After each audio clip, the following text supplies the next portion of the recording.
Nom d'un clito. Nom d'un clito.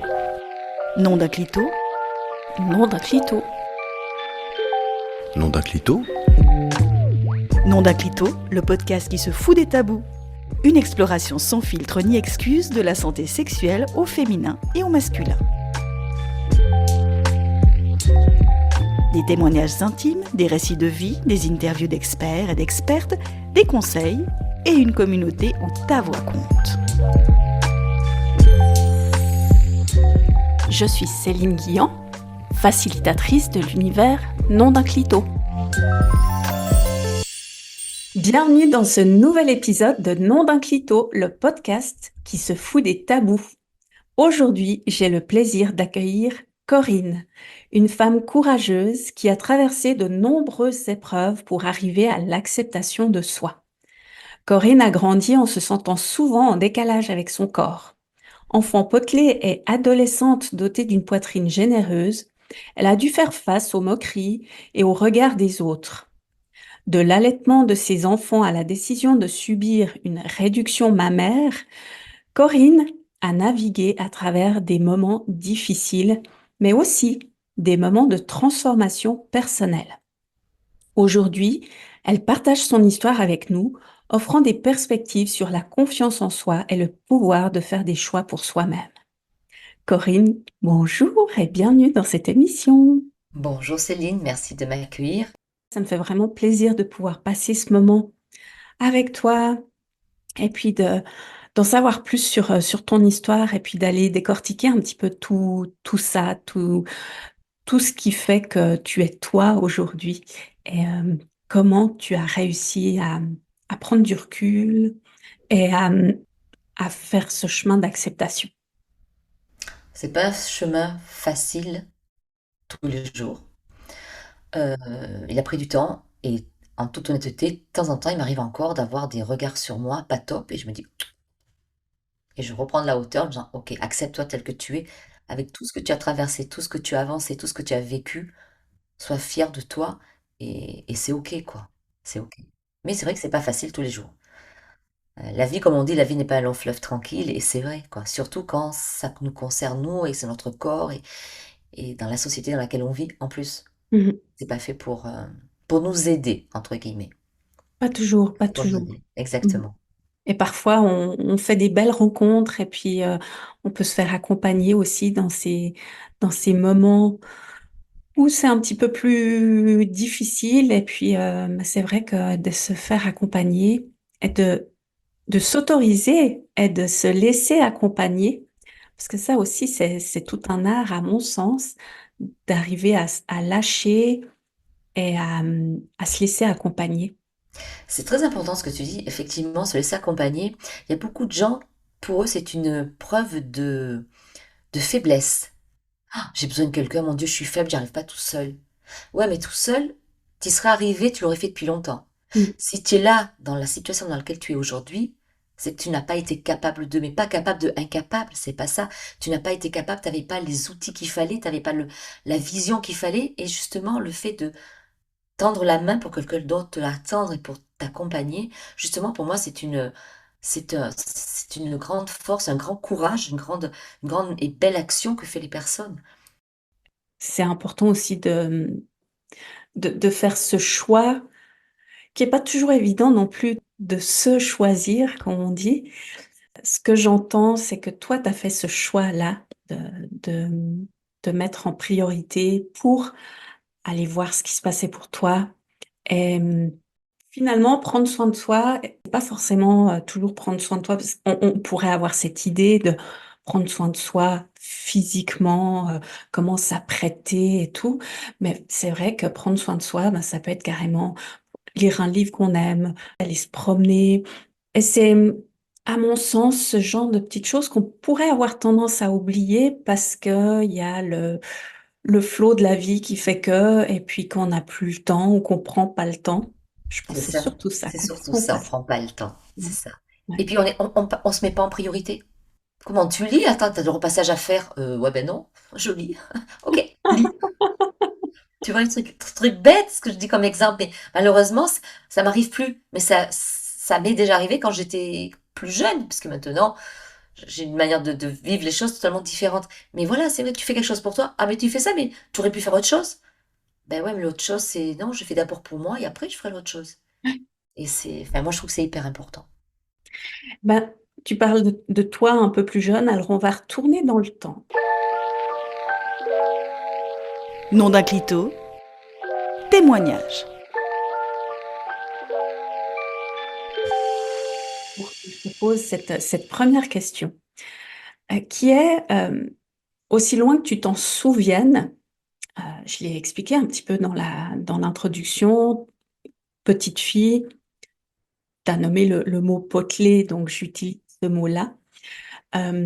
Comment est-ce que tu vivais ta silhouette en tant qu'enfant et plus tard adolescente, qui est quand même, l'adolescence, une période charnière, dans la vie d'une future jeune femme? Il y a l'identification. Comment est-ce que tu si tu t'en rappelles, tu as vécu ces 2 périodes? Alors, quand j'étais petite, effectivement, je me trouvais potelée, j'étais potelée. Alors, je dis je me trouvais parce qu'avec le recul, je m'aperçois que j'étais dans les normes. Quoique, je sais pas c'est quoi la norme de toute façon. J'étais rondelette, voilà, j'étais potelée. Et je me regardais par rapport, je me comparais beaucoup. Et tu sais, t'as des modes à un moment donné, je me souviens très bien, la petite jupe plissée écossaise. Tu vois, que j'avais fait. Je me vois avec ma petite jupe plissée écossaise verte et bleue, avec des petits traits rouges. Je trouve c'est marrant d'ailleurs, merci de me permettre de recontacter à ça. Eh ben, j'avais les petites cuisses qui se touchaient, tu vois. Puis t'avais la copine qui avait la même jupette que toi parce que c'était la grande mode. Ben, elle, t'avait deux jambes avec un écart au milieu. Et puis tu te dis, pourquoi moi mes cuisses elles se touchent quoi, je veux dire, c'est désagréable. Et puis tu vois, donc toi déjà tu te dis, tiens, t'es pas pareil que les autres. Mmh. Puis tu mets un t-shirt, puis tu, ton t-shirt il te colle à ta taille. Puis tu vois que ta copine, son t-shirt lui colle pas. Et puis tu te dis, ah ouais, je suis un peu plus grosse qu'elle, parce que c'est le mot que tu vas te mettre toi. Je suis un petit peu plus grosse qu'elle. Et puis tu avances parce que tu grandis, et puis voilà. Et puis après tu arrives dans la pré-ado, et ça devient un peu plus compliqué. Et tu arrives dans l'adolescence, et là, bien évidemment, tu côtoies quoi? Des personnes hyper filiformes. Mmh. Et là, tu te dis, oh la vache, ah, moi je suis grosse. Et là, tu te mets à faire des régimes, Mmh. à la noix. En fait, je pense que je fais des régimes depuis très très très longtemps et ils m'ont pas fait du bien en fait. Mmh. Parce que j'ai même fait les régimes avec les médocs qu'on donnait, l'isoméride, qu'après il a fait le scandale, machin. J'ai pris de tout, je tapais à toutes les portes, mais j'avais pas compris ce qu'il était en vrai, ce qu'il en était. Donc si tu veux, j'ai toujours été ronde. Je me voyais plus grosse que ce que j'étais en vrai. Parce qu'il y a quelques années, je suis tombée sur une photo de moi avec mon amie de l'époque qui était filiforme. Et quand je me suis vue, je me suis dit, bah, j'étais pas grosse. J'étais belle, j'étais épanouie, j'étais pulpeuse, mais j'étais pas grosse. Mmh. Et moi, je me suis toujours vue grosse. Mmh. Et tu sais, t'as les copines qui disent, ah, moi, je fais 52 kilos. Et moi, à l'époque, j'en faisais 58. Tu dis pas ton poids parce que t'as déjà 6 kilos d'écart. Ah ben j'arrive à 55, toi t'es passé dans les 60. Oh putain, tu risques pas de le dire parce que c'est traumatique, c'est traumatisant. Enfin pour moi c'était traumatisant. C'est un complexe, tu vois. Voilà, il y a tout ça. Donc c'est vrai que ça a été une période plutôt compliquée. Oui, puis tu parles de la comparaison et de tomber assez, jeune dans cette quête de trouver, de te normaliser en fait, de rentrer dans un cadre. Complètement, complètement. Et c'est vrai que à cette époque-là, je me jugeais énormément. Donc je regardais l'autre, je me jugeais, je me sabotais. Et bien sûr, j'ouvrais la porte aux railleries, Ouais. automatiquement. Mmh. Puisque moi-même, je me respectais pas. Moi-même, je me sabotais. Ben, les autres, ils en profitaient. Et justement, en parlant de raillerie, de moquerie, comment est-ce qu'à l'époque tu, entre guillemets, ce mot, tu gérais? J'ai eu plusieurs étapes. La première étape, j'étais victime. C'est-à-dire qu'on m'en mettait, excusez-moi, plein la gueule. Et je prenais, mais ça faisait mal, quoi. Ça me détruisait à l'intérieur. J'étais coupée en deux, voire en plus, quoi. C'était une horreur. J'ai été vraiment la victime. Je me mettais dans un coin, la petite fille fragile, quoi. Tu vois, c'était quelque chose d'assez compliqué. Et puis à un moment donné, en grandissant, avec ma poitrine, en grandissant, j'ai pris le contre-pied. C'est-à-dire que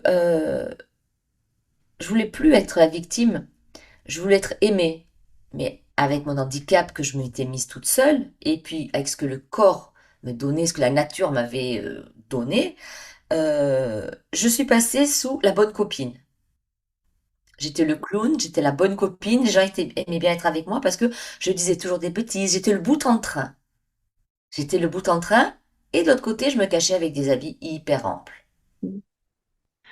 Oui, je peux imaginer que c'était plus facile d'être Corinne l'amarante plutôt que Corinne qui a une poitrine plantureuse et puis qui a, enfin, c'est celle qui a les gros nénés, quoi.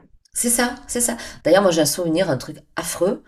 Euh, Avant que vraiment je prenne la décision de changer, on m'appelait la grosse Bertha.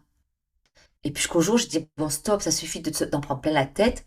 On attaquait ma poitrine, je faisais une pirouette, je répondais sur ma poitrine avec le sourire, avec machin, et changer de sujet, je faisais le clown. Mhm. C'était ma manière à moi de me cacher, quoi. Ça a quand même assez rapidement, je pense, attiré le regard et le regard des hommes. Et, tu m'expliquais aussi dans les coulisses que tu as eu un épisode assez malheureux avec le père de ta meilleure amie de l'époque. Qu'est-ce que ça a eu comme impact? On était dans la chambre avec ma copine, et puis lui il rentre de travailler, il est dans la cuisine, puis je vais dans la cuisine chercher un verre d'eau. Truc anodin, je vais avoir quoi, une quinzaine d'années. Et on parle parce que je le connaissais depuis toujours, enfin depuis toujours, depuis très longtemps. Et puis il arrive et il m'effleure la poitrine comme ça. Et là, je lui envoie balader sa main, je change de couleur, je deviens rouge parce qu'à l'époque je rougissais très vite. Je dis mais qu'est-ce que vous faites? Mais ça va pas, non? Je tourne mes talons et je me casse. Alors, à l'époque, je ne me suis pas sentie violée. Mais avec le recul, quelque part, quelqu'un m'a touchée contre ma permission. Après, je me suis sentie sale. Parce que Mhm. ben, on vient comme ça, c'est dégueulasse, quoi. Il m'a Mhm. touchée, il m'a sali.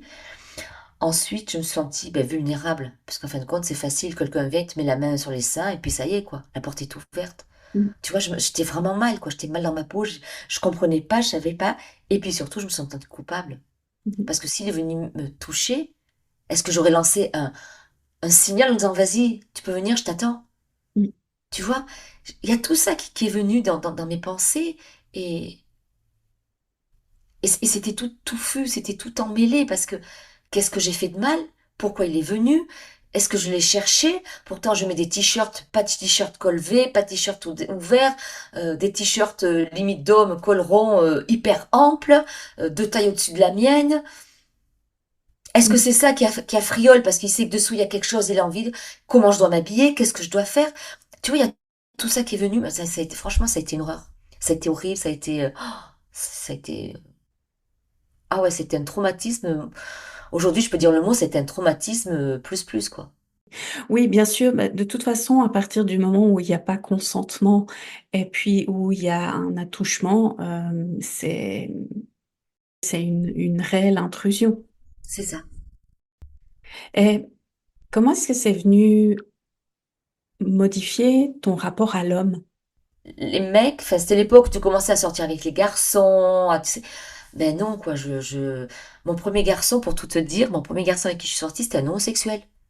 J'étais certaine de pas être touchée. Mhm. J'ai fait un deal avec lui, j'ai dit, écoute, j'ai besoin d'embrasser quelqu'un, tu veux bien? Il me dit, mais quoi, ouais, ouais, non, fais-le pour moi. Tu vois, je risquais rien.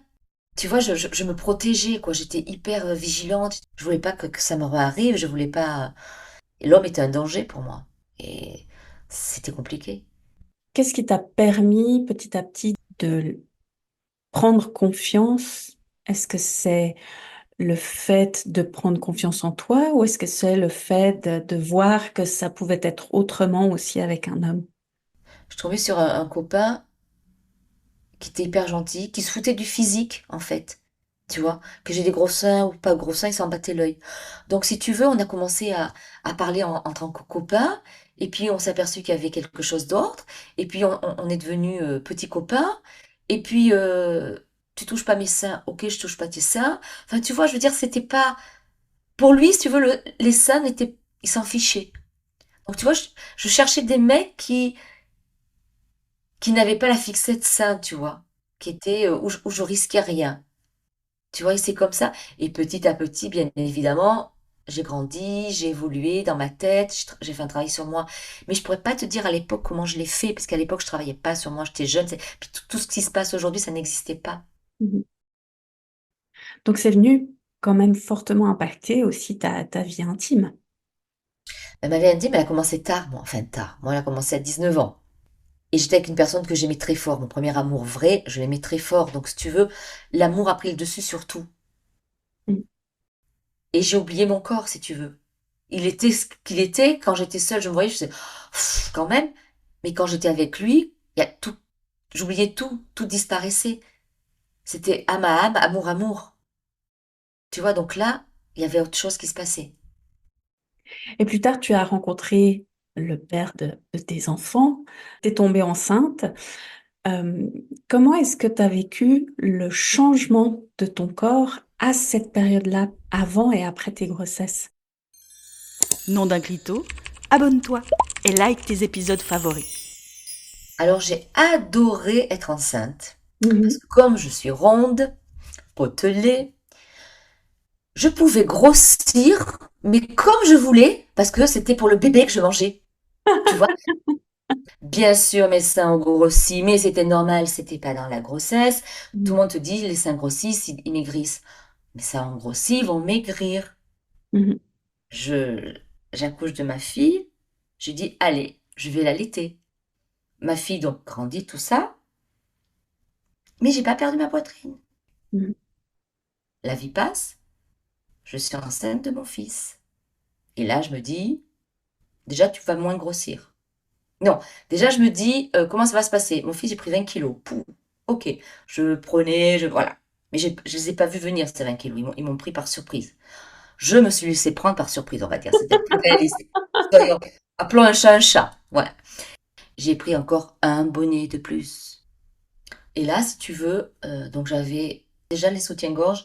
J'allais les acheter dans des merceries, enfin des bonnetteries, Mmh. où il y avait que les mamies qui allaient s'acheter les soutiens-gorge là, parce que toutes les jeunes, elles allaient dans les grandes surfaces, à Monoprix, enfin, une fois, des trucs comme ça. Et moi, j'allais, et j'avais à l'époque, je sais pas si vous avez connu, toi, je pense pas que tu aies connu, les cœurs croisés de Playtex. C'était des soutiens-gorge immondes, horribles, avec des bretelles larges d'au moins de 5-6 centimètres. Tu avais un dos qui était large de 10 centimètres, et tu avais un truc, mais c'était monstrueux, monstrueux. Et je ne pouvais porter que ça qui me soutenait la poitrine. Mmh. Et quand j'ai enlevé mon soutien-gorge le soir, j'avais ma poitrine qui tombait limite jusqu'à mon nombril. Pas complètement, mais qui tombait au niveau de mes côtes. Ah, c'était horrible. Enfin, je supportais plus, quoi. Je supportais plus. Mmh. Parce que même, j'étais sportive, même pour courir, j'étais obligée de mettre je me mettais, m'attenais, je m'accrochais les deux, comment ça s'appelle, les deux mains ensemble, et je relevais mes seins avec mes avant-bras. Et je me tenais la poitrine comme ça pour courir. Je ne pouvais plus courir avec tes bras qui t'aident pour courir. Je courais en me tenant la poitrine. Et je commençais à me voûter comme les vieilles parce que je voulais me cacher aussi. C'était lourd et je voulais me cacher. Et j'étais jeune, j'avais quoi? J'avais 33, 34 ans. Ah, c'est pas une vie, quoi. C'est pas une vie.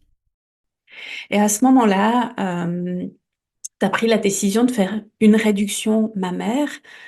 Hem, Est-ce que ça a été difficile ou pas pour toi de prendre cette décision? Puisque c'est quand même une grosse opération. Et la deuxième question là-dedans, c'est comment est-ce que tu t'es sentie après l'opération? Alors, ça me gonflait d'avoir cette poitrine. Alors, au début, je dis je vais l'enlever. Et puis non, je vais pas l'enlever. Et puis je vais la... Toi, il y a eu le gros dilemme en moi. Mmh. Après, j'ai commencé à prendre rendez-vous avec un chirurgien. Je trouvais un chirurgien femme. J'ai fait tout le process. Et elle m'a fait miroiter une jolie petite poitrine. Je fais OK, j'achète. À la maison, ça a été compliqué parce que mon mari voulait pas que je fasse disparaître ma poitrine. Je lui ai expliqué que c'était mon corps, que c'était moi qui étais pliée en deux, que je pouvais plus courir. Et si tu veux, il a vu. Alors, au début, ça le gonflait, ça lui faisait pas plaisir. Mais il a vu jusqu'au moment où j'ai dit, écoute, stop tout. J'ai dit, c'est mon corps, je choisis de faire ce que je veux. Je me respecte moi et je fais mes propres choix pour moi. Il m'a dit, bah, écoute, vas-y. Et donc là, je suis allée me faire opérer. L'opération se passe, je me réveille, et quand tu es opéré, on te bande la poitrine. Je me réveille et je me vois plate. Tout ce que je vois, c'est mon ventre, parce que je suis toujours potelée, hein, donc j'ai du ventre. Tout ce que je vois, c'est mon ventre. Donc jusqu'à présent, je ne pouvais pas avoir mon ventre, il y avait ma poitrine. Mhm. Et là, j'ai dit, putain, j'ai plus un brin de sein. J'ai plus rien. Là, j'ai commencé à flipper, tu vois. Après, tu as les douleurs, tu as tout ce qui se passe, tu as le process, les machins. Ok. Elle me...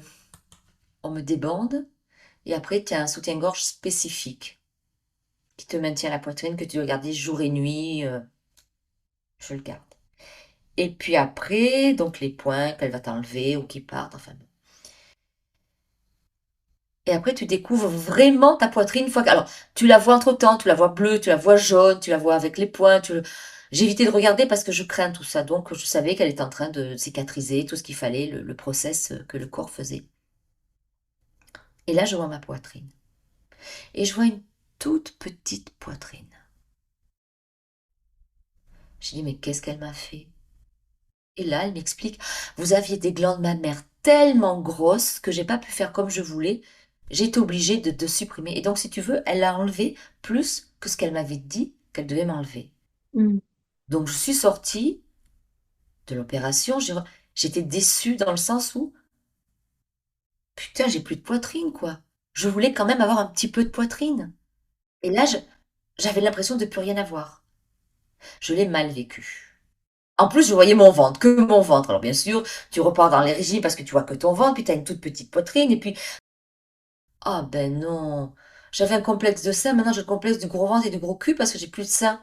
Tu vois, je me sentais bizarre. Et puis après, bon, tu fais avec. J'ai appris à apprécier ma poitrine parce que j'ai pu recommencer à mettre des soutiens-gorge avec bretelles fines, soutiens-gorge que tu peux acheter n'importe où. J'ai pu mettre des petits tops même sans soutien-gorge, pour sortir l'été, ou des petites roubettes, tu sais, d'été que je ne pouvais pas mettre. Et donc là, si tu veux, j'ai commencé à revivre. Et puis, j'ai commencé à aimer ma poitrine. Mhm. Par contre, j'ai perdu la sensibilité à ma poitrine. Mais c'était pas grave parce que je pouvais revivre d'une autre manière. J'ai pu recommencer à faire du sport, j'ai pu recommencer à vivre normalement. Mes épaules se sont dévoûtées, donc j'étais trop contente. Tu vois? Enfin, tout ça, et j'étais super contente. Et pour te dire, aujourd'hui, je suis allée acheter un soutien-gorge l'année dernière qui me maintienne bien dans une boutique parce que j'avais le mariage de ma fille, je voulais quelque chose qui me maintienne bien et tout. Et la nana, elle me prend la mesure et elle me dit, Madame, vous faites un bonnet C. Je regarde, je fais, mais absolument pas. Moi, je me suis fait opérer pour faire un bonnet B. Elle me dit, Madame, vous faites un bonnet C. Ce qui veut dire que ma poitrine a regonflé, a regrossi. Mes seins ont repris, sont pas comme avant, mais ils sont en train de, pas revenir, mais ils me disent, coucou, on est là. Mhm. Alors, je sais pas si c'est la glande mammaire qui se refait, je n'ai aucune idée, je sais pas comment ça marche, mais j'ai une poitrine aujourd'hui qui n'est pas celle que j'ai eue quand j'ai été opérée. Sans indiscrétion, ton bonnet de l'époque avant opération, c'était du quoi? C'était un 110 F, Ouais, donc t'es passé du F au B, B. B, Ouais. tu vois. Et limite, le soutien-gorge, un jour, je vais chez Nana, elle me dit, ah oui, vous faites du A. Et là, je me suis dit, je l'achète pas. Je vais pas acheter du A, je peux pas faire du A. Tu sais, psychologiquement, tu te mets des trucs, tu sais, comme quand tu achètes un pantalon, si ça dépasse la taille que tu pensais, tu l'achètes pas parce que, oh là là, personne voit l'étiquette, que ce soit le soutien-gorge ou le t-shirt ou le pantalon, personne voit l'étiquette que tu fais, tu t'en bats l'œil. Si Mhm. tu es bien dedans, ah ben non, tu te rends compte, c'est un 40 et quelques, ouh là là, jamais de la vie. C'est dommage. Mhm. Et ben là, c'est pareil, j'avais pas acheté ce soutien-gorge là. Et là, de B, je suis passée à C. Et là, je suis à 100. 100 C, super. Alors que je devais être un petit 4. Normalement, elle m'avait dit, vous serez un 85B. J'y suis passée en A et maintenant je suis en C. Et tout va bien, tout va bien. C'est très sensé, le sensé. On est bien d'accord.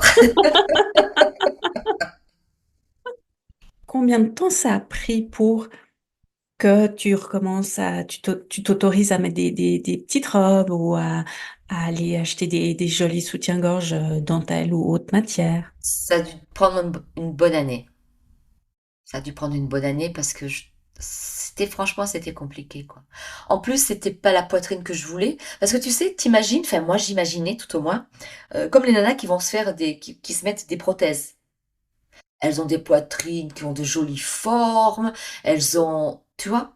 Et moi, je me suis dit, bon, j'ai pas de prothèse, mais c'est du naturel, donc je vais avoir une jolie forme. Mais pas du tout, parce que la nana, déjà, on n'est pas symétrique, ça on le sait. La nana, pour m'opérer, elle m'a découpé le téton et elle m'a recousu le téton. Mais les tétons sont pas au même niveau. Mm. Donc tu vois, en plus, il y avait ça qui était humain, puisque c'est un chirurgien plastique, ok, parce que c'est un chirurgien plastique qui te fait ça. Mais c'était pas comme ce que j'imaginais, la nana qui se met des deux obus qui sont parfaits. Je pensais qu'elle allait faire quelque chose de parfait. Mais pas du tout, je suis pas parfaite, personne n'est parfait. Et donc ça aussi, ça m'a fait du mal, tu vois. Et puis mes cicatrices, parce que j'ai toujours mes cicatrices. Elles partent pas. Tu vois, mais elles se sont atténuées, mais il y a toujours le fil que tu vois, c'est toujours blanc malgré tout, ça fait plus de 30 ans, enfin ça va bientôt faire, pas t'as fait 30 ans, mais bien 25, 26 ans, t'as toujours le truc. Bon, maintenant je m'en fous, mais au début c'est compliqué, quoi. Et toi, avec ton parcours, Corinne, quel est le message que tu aurais envie de faire passer aux femmes qui se retrouvent dans ton récit et qui souffrent de l'image de leur poitrine, peu importe le bonnet finalement? On est bien d'accord. Ah ouais, on est bien d'accord, parce que t'as les femmes qui ont peu de poitrine. Donc c'est vrai que tu as une petite ou une grosse poitrine, ça peut être un complexe. Et je peux l'entendre. Et aujourd'hui, moi je vois des jeunes femmes qui ont des grosses poitrines naturelles. Moi perso, pour moi, c'est toujours un complexe. C'est-à-dire, quand je vois la nana qui s'expose, elle fait ce qu'elle veut, il n'y a pas de jugement. Mais quand je la vois s'exposer avec sa grosse poitrine, moi, ça vient de taper dans mon ancienne grosse poitrine et ça me touche encore, tu vois. Mais moi, cette grosse poitrine me renvoie à tout ce que j'ai vécu, à mon passif, aux railleries que j'ai reçues. Donc, ce que je veux dire, moi, c'est que tu aies une grosse ou une petite poitrine, je peux concevoir que tu sois complexé. C'est clair. Mais si je peux me permettre, c'est accepte-toi tel que tu es. Alors tu vas me dire, ouais, c'est facile, tu vas me dire ton âge, c'est facile. Ouais, mais j'ai travaillé sur moi. T'as peut-être que 25 ans, que 30 ans, que 40, que 50, je ne sais pas. Mais moi, j'ai travaillé sur moi.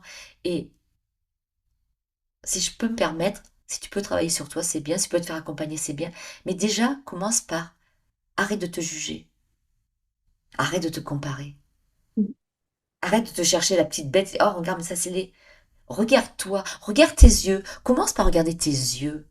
Regarde la beauté de tes yeux. Regarde si tu arrives à voir ton âme à l'intérieur de tes yeux. Mets ta main sur ton cœur et connecte-toi à toi. Connecte-toi à l'amour que tu as au fond de toi. Et c'est tellement important. Si je peux me permettre, c'est aime-toi. Ouais, c'est compliqué. Oui, c'est compliqué. C'est pas facile tous les jours. Mais aime-toi. Punaise, c'est la base. L'autre, il va venir, il va... N'écoute pas l'autre, parce que l'autre, comme on dit toujours, il parle de lui, mais l'autre, c'est la méchanceté, c'est la jalousie. L'autre, il est jaloux parce que tu as une belle poitrine. L'autre est jalouse parce qu'il a une grosse poitrine, il aimerait ta petite poitrine. L'autre, t'as toujours la jalousie de l'autre, mais laisse tomber. Regarde-toi tel que tu es avec les yeux de l'amour. Fais cet effort-là, si tu me permets de te dire, fais cet effort-là de te regarder avec les yeux de l'amour. Parce qu'en fait, tu es belle. Tu ne vois pas toujours, mais tu es très belle. Et connecte-toi à la beauté qui est en toi. Et ça te permet d'avancer, ça te permet de t'élever, ça te permet de te libérer. Merci Corinne, merci beaucoup pour ton partage. Euh, Merci de m'avoir permis de te rencontrer autrement. Merci à vous de m'avoir écouté. Et merci encore Céline, j'adorais.